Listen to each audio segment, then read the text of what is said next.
एक और बड़ा इंपॉर्टेंट क्वेश्चन परवेज उससे पहले मैं आपसे ही उसका जवाब लेना चाहूंगा, वो ये कि आप लोगों की जो सिफारती सरगर्मियां हैं बैरून मुल्क मुकीम पाकिस्तानियों की, वो पाकिस्तान के सॉफ्ट इमेज को भी उजागर करती हैं, बड़ा अहम रोल प्ले करती हैं इस मामले में, खारजी सतह पर पाकिस्तान के ताल्लुकात को बेहतर बनाने में।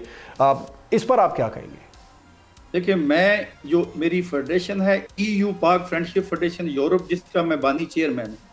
2004 में जब ये पाकिस्तान का थर्ड जनरेशन एग्रीमेंट दुनिया की सबसे मंडी यूरोपियन मंडी से साइन हो रहा था, तो मुझे याद है कि उस वक्त हमारे हमसाये ने ये जो अभी वो हरकतें कर रहे हैं उस वक्त भी कर रहे थे, लेकिन पाकिस्तान के सफारतकारों ने और हम जैसे कम्युनिटी लीडर पाकिस्तानी जो हैं, वर्कर जो हैं, हमने वो 3 वोट से जीता और उसके बाद आगे चलते आए। 2014 में हमने GSP प्लस का स्टेटस जीता और दरमियान में ये जो FATF में हमें डाला गया, ये ओवरसीज पाकिस्तानियों ने अपने फॉरेन ऑफिस, अपनी एम्बेसी के साथ मिलकर वो भी जो है दुश्मन का ख्वाब जो है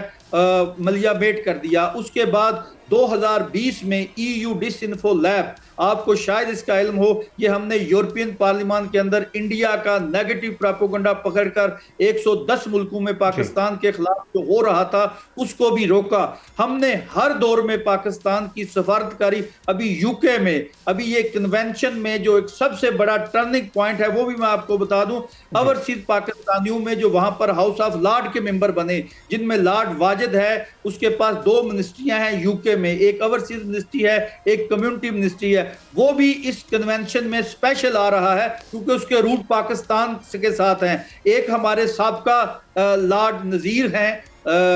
वो भी पहले हाउस ऑफ लॉर्ड के मेंबर थे जो अभी नहीं है, वो भी इस कन्वेंशन में आ रहे हैं। उसके बाद जो है लॉर्ड जुबीर आ रहे हैं। इसके अलावा पाकिस्तान के पाकिस्तानी जो टॉप बिजनेसमैन हैं, जो अपने अंपायर रखते हैं, जिन्होंने वहां भी अभी जैसे UK में एक सर अनवर परवेज है जो सबसे बड़ा टैक्स पेयर है, इसी तरह मतलब बिल्कुल आपने दुरुस्त फरमाया, ये वो पाकिस्तानी हैं जो पाकिस्तान के सॉफ्ट इमेज को उजागर कर रहे हैं, अपना बड़ा अहम रोल प्ले कर रहे हैं। सब्सक्राइब करें और बेल दबाएं ताकि कोई खबर रह न जाए।